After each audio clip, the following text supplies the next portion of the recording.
LG 디스플레이 2022년 3분기 누적 실적을 스루풋 회계로 분석을 해서 소개를 하도록 하겠습니다.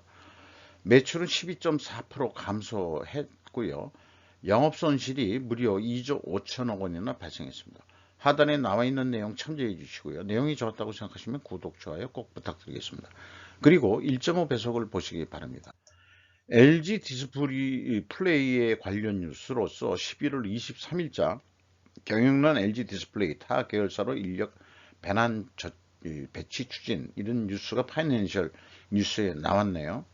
어쨌든 그 2분기 연속 영업 손실이 나가지고 구조조정이나 이제 자르지 않고 그 전환 배치 쪽으로 그렇게 한다 이런 얘기고, 지금 그 실적이 안 좋은 이유가 중국산 저가 LCD 공세 때문에 아닌가. 그래서 뭐 우리나라가 이제 뭐 OLED인가 이런 쪽으로 뭐 간다 이런 얘기가 있고요. 그렇죠. 그래가지고 이제 이 전환 배치는 LG전자, LG화학, LG에너지솔루션 등의 이제 그 전환 배치하는 거로 그렇게 되어 있습니다. 파주 공장 전경이네요. 손익 내용에 있어서 매출이 감소함에도 생산을 줄이지 못하고 재고는 반대로 증가했습니다. 왜 생산을 줄이지 못했을까? 이것도 그 분석을 하면서 한번 원인을 찾아보도록 하죠. 매출은 12.4%가 감소했고요. 근데 매출 원가는 증가를 했죠. 그러니까 뭐 손실은 뭐 뻔한 거고, 거기다가 이제 그 재고 자산이 26.3%나 크게 증가를 했습니다. 매출은 증가하는데 생산을 줄이지 못하고 계속 생산을 냈다 이런 얘기죠. 왜 그랬을까? 일단은 매출 총이익의 2,300억 적자인데 운영비용이 뭐 1조 8천억 정도 들어가니까 2조 원대의 그 영업 손실이 났다. 원가 회계상으로는. 스루풋상으로는 더 난 거죠. 그 스루풋 내용을 보면은, 스루풋 손익 내용을 보면은 매출 감소율보다 매출 재료비가 더 감소했다면, 더 감소했죠. 원재료 가격이 하락했다고 추정할 수 있습니다. 그 다음에 운영비용, 고정비 성격의 운영비용을 커버할 수 없는 스루풋률이다. 이렇게 얘기할 수 있겠죠. 스루풋률이 12.2% 감소, 스루풋률이 68.1%로 0.2% 증가했음에도 불구하고, 뭐, 12조 원 스루풋이 났는데, 운영비용 다 포함해서 14조 원이니까 당연히 뭐 적자가 뻔한 거죠. 2조 5천억 원대로서 1,500%나 그 영업 손실이 커졌습니다. 원가 회계 영업이익보다 4,349억 원이나 무려 차이가 납니다. 이것은 재고자산이 크게 증가했기 때문입니다. 그 재고자산 내역을 보면은 WCAI 가공비 배부 재고자산이 6,344억 원이나 크게 증가했어요. 제품은 줄었는데 제공 중인 게 이렇게 많다. 이런 건데, 요거 가만 패턴을 보면은 연말에는 줄여요. 그 WCAI를. 근데 연중에는 열심히 만들고 있는 거예요. 그러면 연말에쯤에서 지금 4, 4분기니까 지금 11월 달이니까 재고가 많이 늘었으니까 어쨌든 지금 재고를 줄이려고 노력 중에 있을 겁니다. 근데 그 재고가 줄면은 이제 원가 회계에는 이제 이익이 준다는 거를 이 사람들도 알고 있을 거예요. LG 그 디스플레이도. 판매를 증가시켜서인가 아니면 생산을 감소시켜서인가, 연말에 그 재고가 이렇게 줄고 있는 이유, 그것을 뭐냐, 판매 증가는 아니잖아요. 지금 2022년도에는 매출이 줄었으니까. 그러면 생산을 연말에는 지금 4, 4분기에는 지금 생산을 감소시킨다는 얘기인데, 지금 전환 배치 얘기가 나온 걸 보니까 생산을 좀 일부 중단한 것도 있지 않느냐 이런 생각이 들어갑니다. 경영평가지표에서 먼저 그 말씀을 드리면은 WCAI 회전율은 하락을 했고 스루풋률은 상승을 뭐 크게 0.2%뿐이 상승을 안 했지만, 이게 역방향이면 분식회계 개연성 가정을 분석 경험상 세우고 있습니다. 이것을 회사가 반증하려면은 원자력 가격 상승과 그 다음에 판매 가격 상승으로 입증해야 되는데, 다르게 읽으면은 제품 가격 하락률보다 원재료 가격 하락률이 적게 하락했으므로 상대적으로 상승했다고 그 읽어볼 수도 있지 않겠냐 이런 생각이 들어갑니다. 그게 무슨 얘기냐면은 이 원재료 가격은 4.9% 하락했거든요. 단순 평균으로.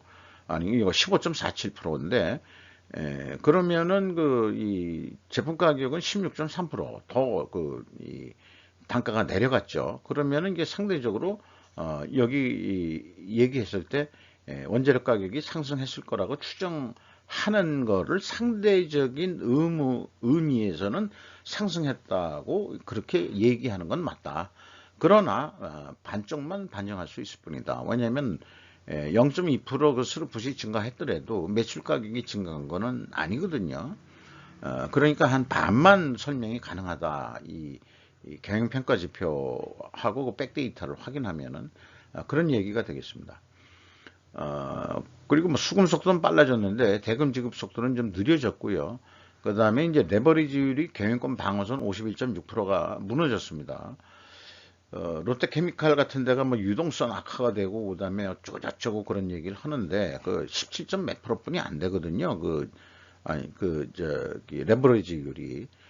그런데도 뭐 유동성 악화하는데 이게 LG 디스플레이는 이미 경영권 방어선이 무너졌다 이렇게 봐도 과언은 아닙니다. 그리고 현금 버퍼율도 뭐 50%를 기준으로 한다 그러면은 이건 없는 거나 마찬가지죠. 이게 LG 디스플레이야말로 유동성 위기에 지금 있다 이렇게 봐야 되는 거죠.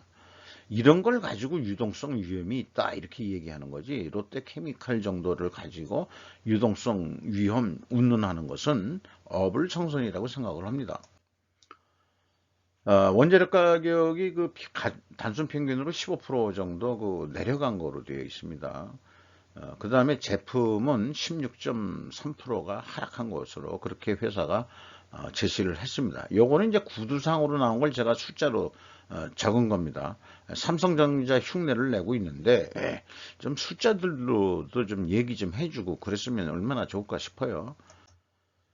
그 다음에 이제 이 비성분 내역인데 재고자산의 변동 범위가 이제 관건이긴 합니다. 그 다음에 원재료의 매입 등이라 그러면은 재고자산 변동 범위가 전체 재고자산이라고 일단 그렇게 인식을 하게 됩니다. 그 다음에 CSM 매출원가 재료비는 13.9%가 감소했고요. 운영비용은 7.4%가 증가했습니다.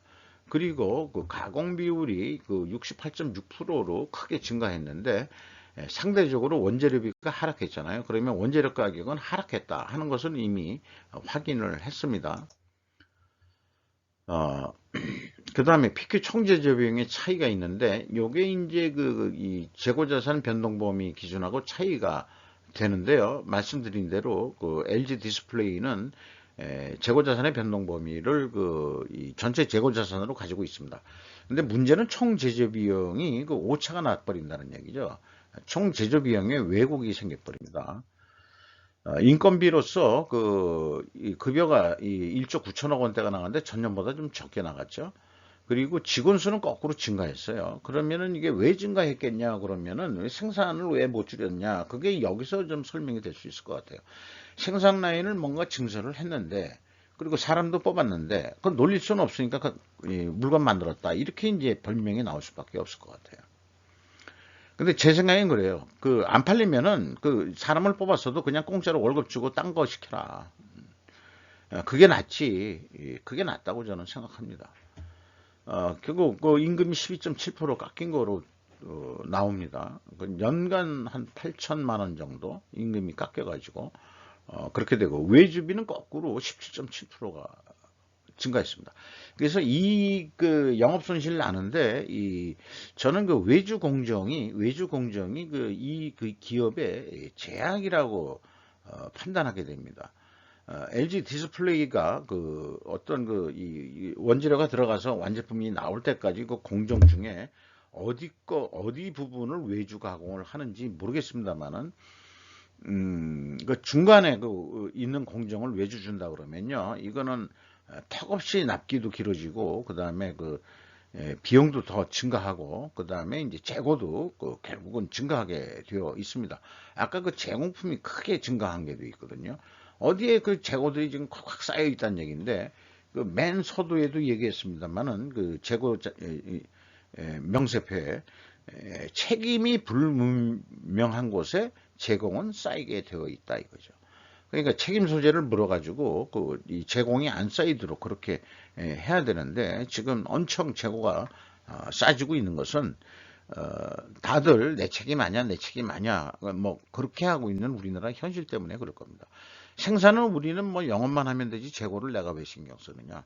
생산은 나는 생산만 하면 되지 뭘 물건 파는 거는 쟤네들 영업하는 놈들 몫이지 나는 상관없어. 나는 그 싸게만 물건을 만들면 나는 내 역할 충분히 하는 거야. 이건 공장장 말씀이고 영업 책임자는 뭐 재고를 지들이 그렇게 많이 만들어내 가지고 우리한테 그 지역에 팔라고 압박을 하는 거야. 뭐야 생산을 줄였어야지. 지금 중국산 때문에 안 팔려서 지금 성질나고 자빠졌는데 왜 그 생산은 그렇게 많이 해대 가지고 왜 영업 죽게 만드냐. 지금 아마 생산과 영업이 그렇게 싸우고 있을 거예요. 지금 분명히. 그러니까 연말에 4, 4분기에 야 이제 생산 줄여.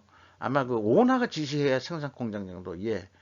그리고 이제 애들이 좀 놀 수는 없으니까 다른 데 좀 이렇게 가게. 지금 그러고 있는 중인 것 같아요.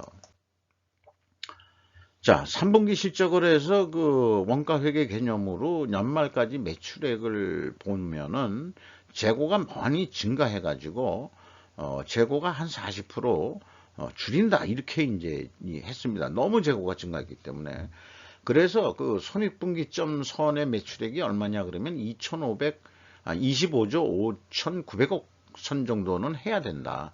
근데 이게 어떤 납품이라고 가정을 한다면은 2,550만 원의 계약을 납품하기로 약속을 한데 계약을 한다면 90만 원 적자가 날 거다.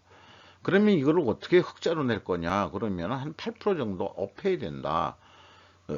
분기점을. 그러면은 2,754만 원의 납품을 해야 된다는 얘기고 가격도 한 8%선 정도 올려야 된다는 얘기가 되는데 이게 과연 그럴 수 있겠느냐 이거죠. 그래서 이거는 가격을 올린다기보다도 매출을 더 일으키는 거로 이제 그렇게 이해를 하시면 될 것 같아요. 그런데 이제 원가 회계는 이렇게 이 재고가 줄면은 그 기대한 만큼 매출이 크게 증가했음에도 불구하고 한 787억 원뿐이 안 남는다. 이렇게 이제 산출해 볼 수 있겠습니다.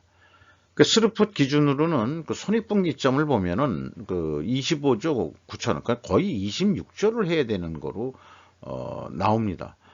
그런데 이제 제안을 해볼 수 있는 것은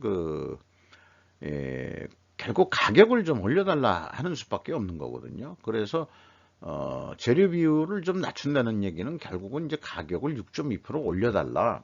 아까 그 원가 회계는 한 8% 정도 올려달라는데 그렇게 해봐야 이게 뭐 원 단위로 얘기하면은 2,350만 원짜리 뿐이 안 된다 이거죠. 아까 원가 회계는 2,600인가 그렇죠? 예, 지난 것도 금방 제가 잊어버리네요. 어쨌든 이렇게 그 제안을 했다고 한다면은 2,350만 원에 계약할 수밖에 없어요. 스루풋의 원가 가격 구조로 봐서는. 그러면 빤하게 이제 1조 7천억 원이 적자가 나는 거예요. 그러면은 어떻게 하면 흑자를 낼 수 있겠냐? 그러면은 재고 회전율을 12회전 해보자. 실적이 한 11점 몇 회전이거든요. 그러면은 8.5%만 증분하는데 이 증분율을 성공시킨다면은 매출이 27조. 그러니까 아까 그 원가 회계하고 8% 증가했을 때 매출액하고 비슷하죠. 2,750만 원 정도. 원 단위로 얘기한다면 그러면 그때 가서는 한 100만 원 돈 남는다 이런 얘기가 나옵니다. 그런데 매출을 증가하는 게 아니고 매출을 증가한다고 보면은 이 8.5% 매출 재료비가 증가하는 만큼 가공비율 여기 가공비 포션이 있죠. 그거만큼 금액이 증가할 거고 그 다음에 이제 그 판매 관리비는 그대로 옵니다. 그리고 가공비도 참 그대로 오는 거죠. 여기 매출 재료비만 변동되는 거죠. 그 매출을 더 한다 그래도 생산을 더 안 하는 거니까. 그런데 그 재고만 줄여서 재고 회전율을 높인다 할 경우에는 이제 최악의 그러니까 그 변동 범위를 그 재고만 줄인다고 했을 때 이렇게 그 비례별로 그 줄게 됩니다. 그 가공비하고 매출 재료비도 줄고 이렇게 되거든요. 그러면은 거꾸로 이 생산 감소와 이 재고 감소를 시키면은 거꾸로 이게 적자가 나는 거로 이게 산출이 돼요. 그렇다면은 결론은 이쪽은 포지티브하게 재고효율 많이 팔아서 재고효율을 올려야 된다는 결론뿐이 안 나는 거거든요. 아니면은 단가를 올려 가지고 판매할 수 있어야 된다 하는데, 현실적으로 그게 그렇게 되는지 저도 좀 예측해 보는 게 좀 쉽지가 않네요. 그래서 그 범위가 또 넓습니다. 그 맥시멈과 미니멈 사이에 이 갭이 2조 6천억 원이나 또 되는데, 이게 이런 게 정확하게 이 얘기를 하려고 그러면은 그 전체 재고자산 변동 범위로 해서는 좀 곤란합니다. 아까 또 그렇게 되면 총 제조 비용에 왜곡이 생긴다고 그랬잖아요. 그게 왜 매입액이기 때문에 그렇습니다. 원래 제조 비용은 생산량 가지고 제조 원가를 따지는 건데, 비성분에 왜 그 매입액으로 표시를 해가지고 사람 왜곡이 생기게 하는지 그걸 잘 모르겠어요. 왜 그런 식들 기준을 가져가는지 사람 헷갈리게 만들고, 일반 사람들은 전혀 이거 이해를 못하죠. 뭐 그 대단한 무슨 제조 원가 회계가 아주 그 기술자 아니면 못하는 것 같다, 뭐 이런 식으로 만들어 놓으려고 그러는 것 같아요. 까놓고 보면 아무것도 아닌데. 주가는 무려 10,000원이나 내려가가지고 장부 가격 59%뿐이 안 됩니다. 크게 내려갔죠. LG전자가 37.9% 가지고 있고, 국민연금은 들어와 있고, 외국인이 19.24%를 가지고 있습니다. 이상 LG 디스플레이 2022년도 3분기 실적을 스루프트 회계로 분석을 해서 영업 손실의 원인이 근본적으로 무엇인가를 한번 추적해 봤습니다. 이상 마치도록 하겠습니다.